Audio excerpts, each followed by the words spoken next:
남편과 3명의 딸, 그리고 딱 2년 전까지 제 곁에 형부가 계셨습니다. 오늘 저희 형부의 기일이라 많은 생각에 잠겨 글을 쓰게 되었습니다.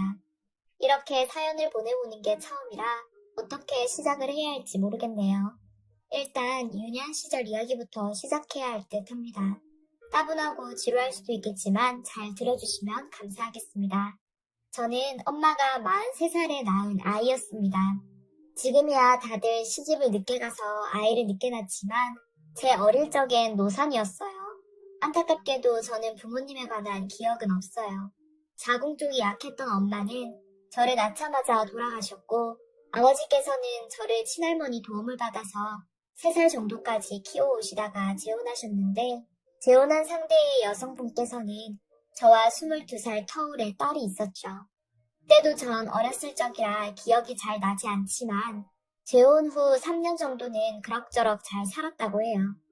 3년 후 새엄마가 갑작스럽게 위암 진단을 받고 1년 반 정도 항암 치료를 하며 투병하시던 중에 돌아가셨어요. 설상가상으로 친할머니까지 돌아가시고 아버지께서 또 새 여자가 생기시면서 절 22살 터울인 언니한테 맡기다시피 하셨대요. 그때 언니는 29살이었고 결혼을 앞두고 있는 상태였어요. 언니의 뱃속에는 아이가 있었는데 그래서 제 조카랑 저랑은 4살 차이밖에 나질 않았어요. 언니는 아직 어린 저를 보며 뱃속에 아기가 생각이 났다고 해요. 그래서 모른 채 할 수 없었다고. 그리고 언니는 저를 데리고 형부에게 가서 이 아이도 내 딸이라며 사정을 이야기했고 처음에 형부는 당황하더니 당연히 당신 동생이면 내 동생이고 당신 딸이면 내 딸이니 우리 같이 잘 키워보자 했다고 하네요. 저는 그렇게 언니와 함께 살게 되었고 조카와 자매처럼 같이 자라게 되었습니다. 동네 시장에서 형부와 생선 가게를 했던 저희 언니는 주변에서도 인품이 좋아 소문이 자자했고 저에 관한 사정을 알게 된 이웃 상인분들이 젊은 사람이 참 착하다며 이것저것 과일과 간식들을 싸주셨다고 해요. 때문에 저희 언니는 항상 장사를 마치고 집으로 올 때 한가득 먹거리를 들고 오곤 했죠.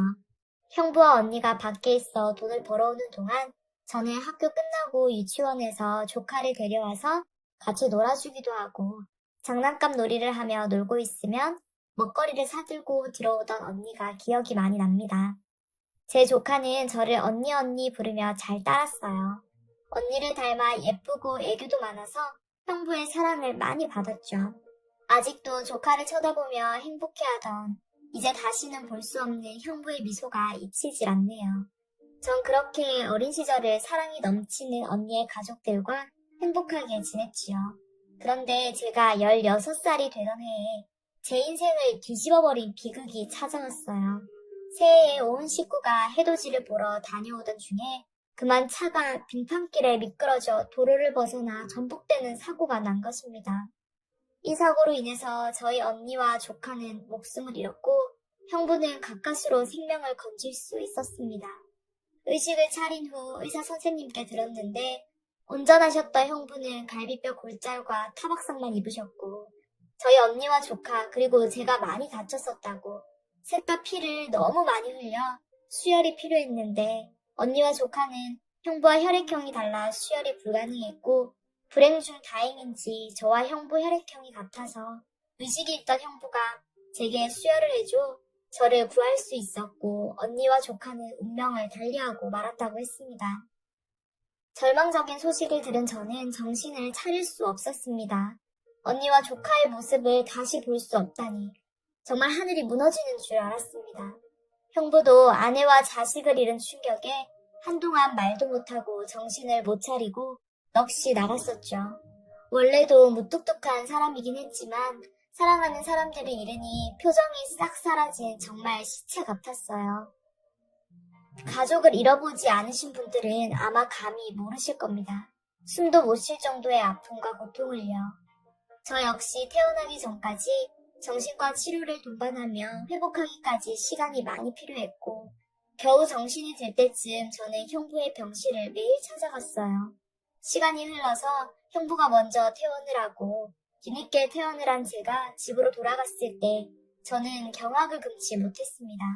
집안은 말 그대로 엉망이었어요.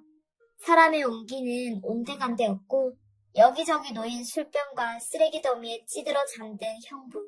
덥수룩한 수염, 정말 페인이 따로 없더군요. 제가 집으로 돌아오자 형부는 왔니? 한마디를 하고는 저를 한번 쓱 쳐다보곤 다시 자리에 눕는데 그 눈빛은 마치 자신도 죽여달라는 눈빛이었어요. 집으로 돌아온 저는 집안 곳곳 널린 쓰레기들과 술병을 치우고 그동안 쌓여있던 빨래들과 설거지 등 지방 청소를 한 후 환기까지 시키고 저녁을 준비했죠. 저녁 식사 준비가 다 되자 자고 있던 형부를 깨워서 오랜만에 같이 식사를 했습니다. 분명 갓 지은 밥과 된장찌개인데 그렇게 차가울 수가 없었어요.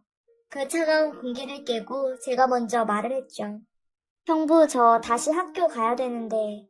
그래, 전에 다니던 학교로 가면 되겠지? 네, 선생님께 말씀드리마. 그리고 저는 다시 학교를 다니게 되었고 언니와 조카 못까지 열심히 살겠노라 다짐을 하며 이를 악물고 공부를 했고 전교 1등을 했습니다. 그런데 형부는 많은 시간이 필요해 보였어요. 학교를 마치고 집에 오면 항상 같은 자리에 누워있는 형부와 형부의 주위를 둘러싼 채 굴러다니는 빈 술병들.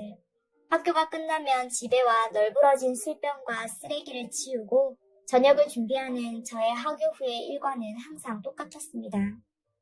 그렇게 2년 정도의 세월이 흐르고 고등학교 진학을 앞둘 무렵 저희 반 담임 선생님께서 제게 특성화 고등학교에 관한 이야기를 하시며 학부모님과 상의를 하고 싶으니 형부를 모시고 오라고 이야기하셨고 저는 부푼 마음을 안고 집으로 돌아왔습니다. 그러나 여전히 같은 자리에 있는 형부와 술병들. 순간 무언가 잘못되었구나 싶더라고요. 그러면서 언니와 조카 대신 제가 살았다는 자책감은 저를 헤어나올 수 없는 절망으로 내몰았습니다. 저는 그 자리에서 주저앉아서 서럽게 울기 시작했습니다. 제 울음소리를 들은 형부가 잠에서 깨어 저를 발견하시고는 왔니? 하시더라고요. 저는 울부짖었어요. 잘못했어요, 형부. 제가 살아서 죄송해요. 언니랑 조카 못까지 열심히 살려고 했는데 이제는 한계예요. 미칠 것 같아요. 그러게 왜 절 구하셨어요? 왜 나 같은 걸 구해서 힘들어해요? 그냥 그때 언니랑 조카랑 같이 죽게 내버려 두지. 그냥 죽을 걸 그랬어요. 이야기하며 창문을 열고 뛰어내리려는 나를 보고는 형부가 달려와 뒤에서 꼭 끌어안고 말씀하셨어요. 미안하다 애야. 내가 너무 괴로워서 그랬어. 내 와이프랑 딸 생각하면 미칠 것 같아서 그랬어. 너는 이제 내 자식이나 마찬가지야. 아내도 자식도 없는 이런 내게 남은 건 너밖에 없어. 우리 시간이 걸리겠지만 먼저 간 네 언니랑 우리 딸 못까지 같이 잘 살자. 내가 노력하마. 저는 고개를 끄덕이며 형부와 약속을 했습니다. 하늘에서 지켜보는 언니와 조카에게 부끄럽지 않게 열심히 행복하게 잘 살아보자고요. 저는 담임 선생님의 추천을 받아 특목고에 진학을 했고 다른 학교보다 비쌌던 학비로 인해서 형부는 밤낮으로 일을 하셨습니다. 저는 낮에는 생선 장사를 하고 저녁에는 택배를 하시는 형부를 보며 그 고생이 헛되이 되지 않도록 피땀 흘려 공부를 했고 고생 끝에 서울대에 합격했습니다. 순간 언니가 기뻐하는 얼굴이 떠올라 너무 뿌듯하고 행복했어요. 형부는 이거 딸 하늘나라 갈 때 받았던 보험금이야. 너는 내 처제이지만 내 딸이기도 해. 이걸로 내 등록금을 내주고 싶구나. 그걸 내어주시는 그 마음을 너무나도 잘 알기에 저는 차마 거절할 수 없었습니다. 저는 더 이상 형부께 부담을 주지 않으려고 수많은 아르바이트를 구했고 악착같이 공부에 매진을 해 대학원 석사 과정까지 이수할 수 있었습니다. 석사 과정을 이수하고 저는 알아주는 대기업의 연구원으로 취업을 하게 되었습니다. 연구원이라 야근이 잦았으나 바쁜 와중에도 형부를 행복하게 해드리고 싶어서 일 끝나고 야식을 사서 들어가기도 했고 주말에는 영화도 보러 다니면서 데이트를 했습니다. 형부와 함께 시간을 보내는 것 자체만으로도 기쁨이었고 행복이었으니까요. 그렇게 행복한 시간을 보내며 저랑 같은 연구원 직장 선배와 인연이 되어서 결혼을 하게 되었고 형부에게 소개 자리를 마련했습니다. 형부는 말씀은 많지 않지만 따뜻하고 듬직한 사람이라고 좋아하며 기뻐하셨습니다. 그리고 제 상견례 전달 형부가 제게 할 말이 있다며 부르셨어요. 이거 내 언니 보험금이야. 결혼 준비할 때 보태렴. 형부, 이거 받을 수 없어요. 제 언니 목숨값을 제가 어떻게. 이 돈까지 받으면 제가 어떻게 살아요.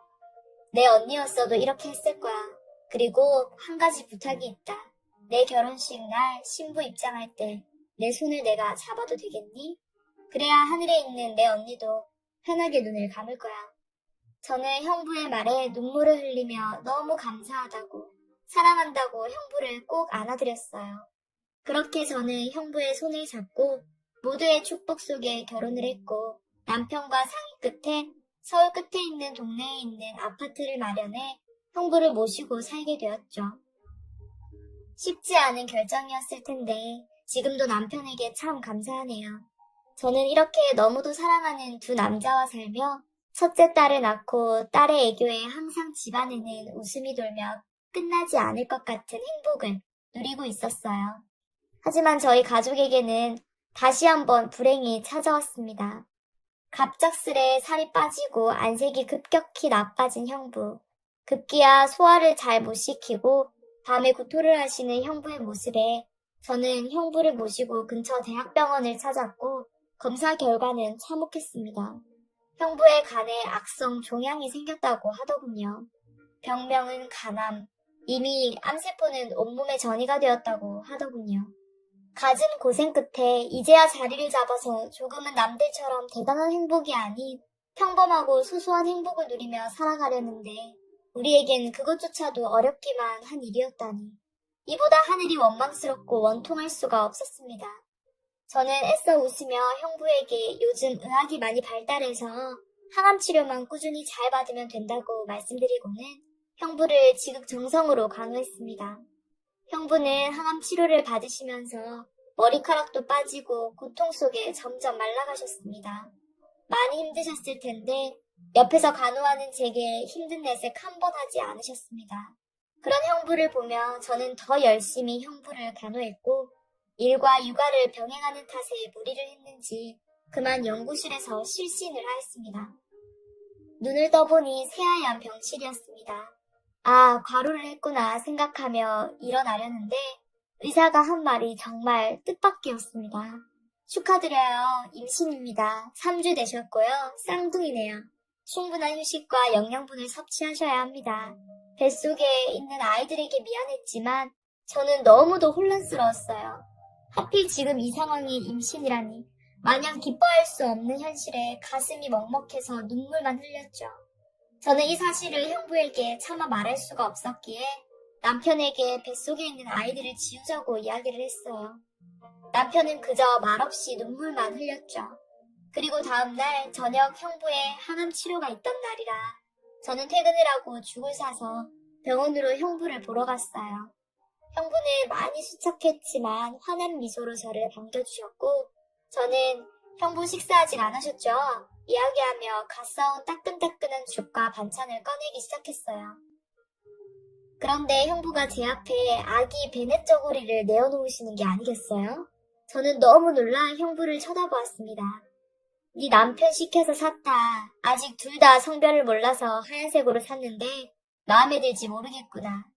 저는 죄스러운 마음에 울먹이며 너무 미안해요 라고 했습니다. 네가 왜 미안해. 나는 이렇게 좋은 소식을 들을 수 있어서 지금 너무 기쁜걸. 건강하게 출산해서 내게 꼭 안겨주려무나. 형부는 자책하는 제 손을 꼭 잡아주며 말씀하셨고 저는 형부를 붙들고 눈물을 왈칵 쏟았습니다. 저는 남편과 상의하에 휴직계를 내고 간병에 전념하기로 했습니다.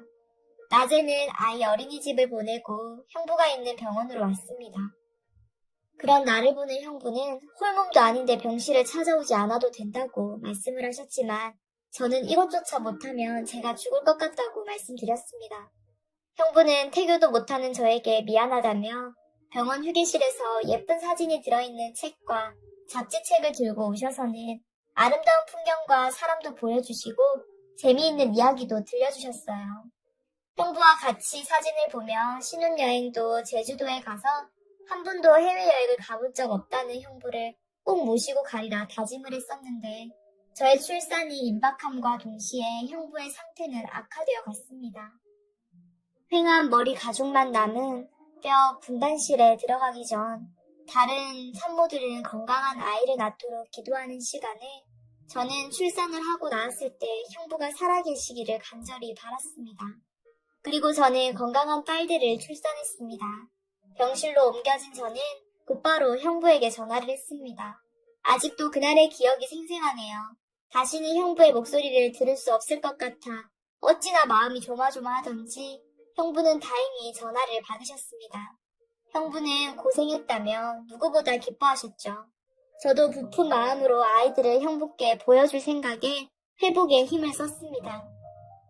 다행히도 우리 어여쁜 공주들은 건강에 아무 문제가 없었고 저 또한 빠르게 회복을 하였습니다. 저는 남편과 아이들을 데리고 형부의 병실을 찾아갔어요. 형부는 아이들을 보며 너무 예쁘다고 수고했다고 말하며 한없이 행복해 하셨습니다.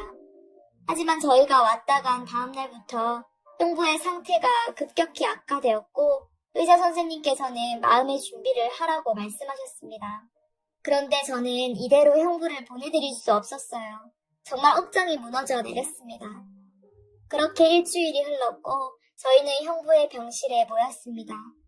형부는 저희 가족을 천천히 한번 훑어보시고는 옅은 숨을 내쉬며 좋은 추억을 만들어줘서 고맙다고 너무나 행복했다고 세상에 미련이 남지 않는다며 제 손을 잡아주시고는 이제 그만 네 언니가 있는 곳으로 보내주려무나 라고 하시는데 저는 형부의 진심에 목이 메어 하염없이 눈물을 흘렸습니다. 그리고 2년 전 오늘 나의 형부는 그렇게 눈을 감으셨고 그 모습은 그렇게도 평온해 보일 수 없었습니다. 형부를 조카와 언니에게 보내드린 후 저는 형부에게 받은 사랑을 잊지 않기 위해서 한 달에 한 번 꼭 저희 가족들은 헌혈을 하고 있어요. 때로는 오빠 같고 때로는 아빠 같았던 나의 형부 고맙습니다. 그리고 사랑합니다.